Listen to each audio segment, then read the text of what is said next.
You're listening to Changing the Way We Support Foster Families, a Boys Town podcast. What does it really take to open your home to children in foster care? Today, we sit down with Diane, a Boys Town foster parent who shares how her personal journey inspired her to give back and provide stability and love to kids who need it most.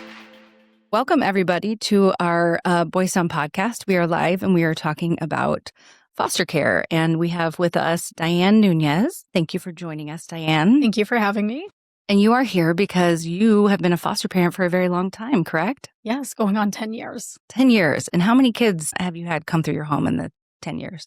About 23. Wow. Yeah. And that includes kids that stay with you for a long time, the respite care? Respite care, temporary stays, and then long term. I've done guardianship of 2 kiddos, and we're adopting another one. Wow. And then you have a child of your own, I correct? do. I have an 8-year-old son. Wow. Yes. That's a lot. Yeah. That's a lot. So you were pregnant while you were fostering Yes. children and raising a newborn. Yes. Good Yeah. heavens. You're a busy lady. It was a fun journey. It was a fun journey. You're a very busy lady. Well, how did you first get into foster parenting? What intrigued you about it? And, kind of tell me a little bit about what that pull was for you. Yeah, so I actually grew up in foster care. I entered foster care when I was about 9 years old, and then I aged out at 18. Okay.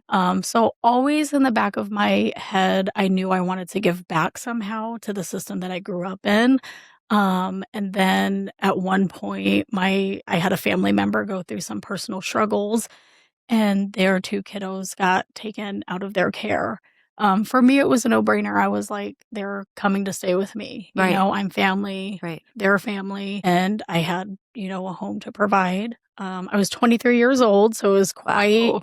the change from going from like a 23-year-old with no kids to an 8-month-old and a 3-year-old. When you first started working in foster care and you started working under Boys Town, was it different in terms of the amount of support that you got, the type of support that you got? Boys Town was pretty much involved right away, and the support was tremendous. I mean, I was 23 years old and a first-time parent, so I knew my heart was in the right place. Boys Town was there to help guide me through the process of, becoming a parent and taking in kiddos that needed a home, and then I became licensed through them. Nice. And what skill set do you need to be able to be a good foster parent for teens? I would say a lot of patience and understanding, and then remembering what it is to be a teenager yourself. I Mhm. think that a lot of us adults forget what it was like to be a teenager, and then you add in, teenagers in foster care with their trauma, and you just have to lead with love. You have to Mhm. parent with love. You have to take out all of the background noise. Yeah. Yeah. I like that. Love Lead with love. and compassion and understanding. I think Absolutely. parenting teenagers in general, you need that. Yeah, it's hard. It is hard. It is hard. So can you walk us through the process of becoming a foster parent and what you do and the steps that you take? Yeah, absolutely. It feels like it was an eternity ago. So I took a couple classes weekly, and then they did background checks, local and federal. I did fingerprints. They did a home study. So they asked me a whole bunch of questions about myself, how I grew up, like why I wanted to be a foster parent. Mhm. They dived into like my family history. They did a home study of the actual home. So they did like the layout of the house. Like Yeah. the process was fast. That's good. Yeah. That's good. What about the training? Did you get any training? Absolutely. Okay. So I believe it was a 12-week training. I went for 2 nights every week for a couple of hours after work. Mhm. And it was really helpful. There was, a lot of things that I didn't know about foster care, a lot of helpful tips of like, if you're in this situation, how do you respond, Right. What surprised you most during that journey? I would say we know that there's a lack of foster homes out there, but we don't know where the kids go when there's not a foster home for them. Mhm. So in the training, I learned that a lot of foster kids go to shelters, like homeless shelters. Sometimes they have to stay at hotels with caseworkers if they can't find a home. And that was really surprising to me Mhm. Yeah. because I think that in the back of our heads, we all think well, they just have somewhere They to find go. somewhere. Yeah. But sometimes they don't, and, we have to pivot. The Right. caseworkers and the system has to pivot to find a safe, suitable place for kids. So, that's surprising and really sad. Yeah, it is. It's very sad. And a shelter is not a place for a kid to be growing up. So it's good you're there. What tools and resources did Boys Town provide you along that journey? You mentioned tips on how to handle certain things. What about ongoing? Is there an ongoing support system that you're able to use? Absolutely. So I have a Boys Town family support worker, and we text sometimes daily, sometimes weekly. She comes out once a month, but then also as I need her. Yeah. So whenever things arise, she's my first go to. Hey, this is what's going on. How do I handle this? Or who do I go to? Right. What questions should I be asking? She's great at pointing me to resources. And if she doesn't know, she finds out. Right. There's a lot of people within Boys Town that have been doing this for a long time, and they know the right questions to ask, the places to go. And then there's always that ongoing education. So I love that they offer like monthly trainings because we don't know it all. Right. Parenting should always be evolving. And I love that Boys Town takes that approach. It's not like a one shoe fits all. So Well, I mean, I've got 3 kids and I know parenting each one of them is so incredibly different. yes. So different. So I can't even imagine when you've got, 20 some kids coming through your house, how you have to change up your parenting style. Not your parenting style, but Yeah. change up what you're doing a little bit and But no, get absolutely. new strategies and Yeah. that's Having fantastic. to pivot. Right. Yeah, Right. absolutely. Tell me about the environment in your home. Like when a new child comes in, I would think as a parent that would be a difficult time. How do you manage that? How do you handle that? Yeah, so I always, get the room ready. Mhm. I try to start with kind of a blank slate. And some of the first things that I do is take them shopping, take them shopping for their own bedding, for their own Mhm. posters, let them create the room that they want. But I would say the first, couple of days, it's getting to know each other. It's, being very compassionate and understanding that they're going through trauma right now. They have been removed from their home or another foster home or, something very significant has happened in their life. And they're in a brand new place with brand new people and sometimes new food, new culture. It can be very shocking to them. Yeah. So it's very important to me I said it earlier, but lead with love, Yeah. lead with compassion and just give them that safe space because it's scary. It's Yeah. scary being in foster care. And I bet something, just like picking out their own bedding, it might seem like a simple thing, but I bet that gives them some sense of control and ownership as, to where they're at. Absolutely. And it's a great bonding, Yeah. moment for us. What has been your go-to? What typically gets picked? Is there a theme that Not really. No. Everybody has their own personality and their own Yeah. unique things.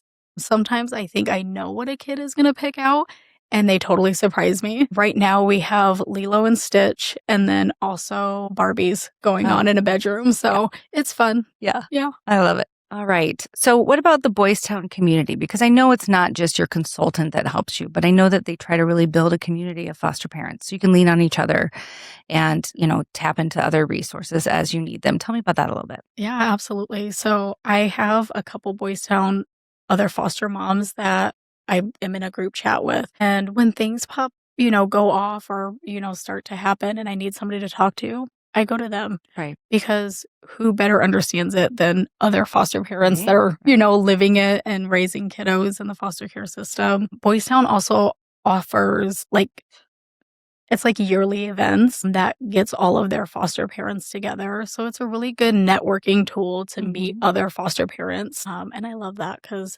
sometimes it can seem a little like you're on an island all by yourself, but Boys Town helps bridge that gap. I bet. So what if I'm a parent and I'm considering opening up my home for foster care? What are some things that I should consider? I would consider, do you have the space? First and foremost, do you have, the bedrooms for them? Some questions that I would ask myself is, am I an emotional and mental capacity to take on kids? Do I have the support system? are my friends and family going to help me if I need to go out of town for a weekend? Boys Town does offer respite care, so it's a community of other foster families that can help watch kiddos and stuff, so that's helpful as well. But I think the biggest question is, do I have the capacity to give love to these kids? And if the answer is yes, everything else can be figured out. What advice would you give somebody who's kind of on the fence? So I know the process of becoming a foster parent, being open to it takes a little while, so people think about it for quite a while. If I'm on the fence, for you, we know what kind of pushed you over the fence, but what would you say to someone who's considering it to help kind of get over that hump and just get started because there's kids in need? I would say it's like raising your own children. You never know what your child is going to go through, what, situations are going to arise. If you can help raise your own children, we can help raise other children in need. Every kid needs a home with love. If you have that to offer, hop over that fence. What about, if somebody is interested in this? So if someone's listening to this and they don't know where to start, what's that first step they should take? Call your local foster care agency. Boys Town is a great one. There's a lot of different foster care agencies out there. What's local to you? There's churches that also offer resources and might be able to help answer questions about getting started in the foster care journey. Tell me the funniest story of something that's ever happened. Maybe not the funniest, any story that helps people understand, the importance or maybe what you get back as being a foster parent. Yeah, absolutely. So something that comes to mind is I had it was a brother and sister come and live with me. And the sister had said that she didn't think she would graduate high school, that she didn't see herself going to college, that she just didn't care. She didn't, she's in foster care. It is what it is. Mhm. I'm here. This is just a bed until I turn 19. I did guardianship of both of them, and I'm proud to say she graduated high school with honors. She's in college. She is getting her degree to be an elementary school teacher. And that's amazing. That's amazing. To see this young girl go from being hopeless to she's in college. Loved and happy and giving back. Yeah. Yes, and she's doing it. That's very rewarding to see kids prosper. Yeah. I bet. That's very exciting. Okay. If you could go back and tell yourself one thing, before you started fostering, what would it be? To give myself grace, to don't be afraid to ask for help. I think sometimes there's the stigma of like, I got to do it by myself. I can do it all. I've got to be up here. But at the end of the day, we're all human. Parents, foster parents and parents alike, we all make mistakes. And that's okay. The biggest thing is learning from them and being informed. The other thing is I've started researching like trauma-informed, approaches to parenting, and that's been tremendous. But grace, give yourself grace. Self-grace. Key for parenting in general. Yes. Give yourself some grace. Everybody. It's a journey. Are you a single parent? I am. You are a single parent and you do all this, Diane. Yes. That's incredible. I have 4 kids at home right now. So That's 6, incredible. 8, 9, and 15. You are a superwoman. Thank you. My goodness. They keep me young. I bet they do. I bet they do. I bet they keep you young and I bet they keep you inspired. And I bet you get just as much out of it as what you put in. Absolutely. Well, thank you so much for all that you do. And I mean, all the lives that you have changed. That has to be a pretty amazing feeling. We're glad you're here. We're glad you're with Boys Town and we're glad that you're able to help as many kids as you have. Yeah, absolutely. Okay, as we wrap up, tell me your why for becoming a foster parent. So my why is simple. My why is because every kid deserves love. Every kid deserves to be a kid. And if I can give that love and stability and normalcy to a kiddo, that's all that matters. And I think it's important to try and break those generational curses. Absolutely. If their heart changes in foster care and they, learn what to do, what not to do when they're an adult and when they're a parent, we're breaking those generational curses. But it's really simple because they deserve love.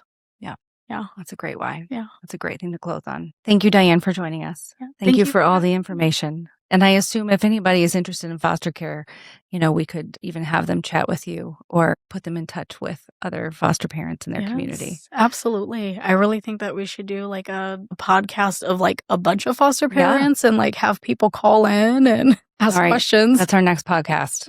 Great suggestion. I love it. I love it. Well, thank you for joining us, and thank you for all that you do. And I look forward to talking to you in 10 years and hearing about 27 more kids that you've helped. I love it. Yes. I appreciate you. Thanks, Diane. Thanks for joining us. Yeah. Thank you. Thanks for listening to Changing the Way, a Boys Town podcast. And remember, you can help us make a difference in the lives of children and families by supporting Boys Town. Visit boystown.org today.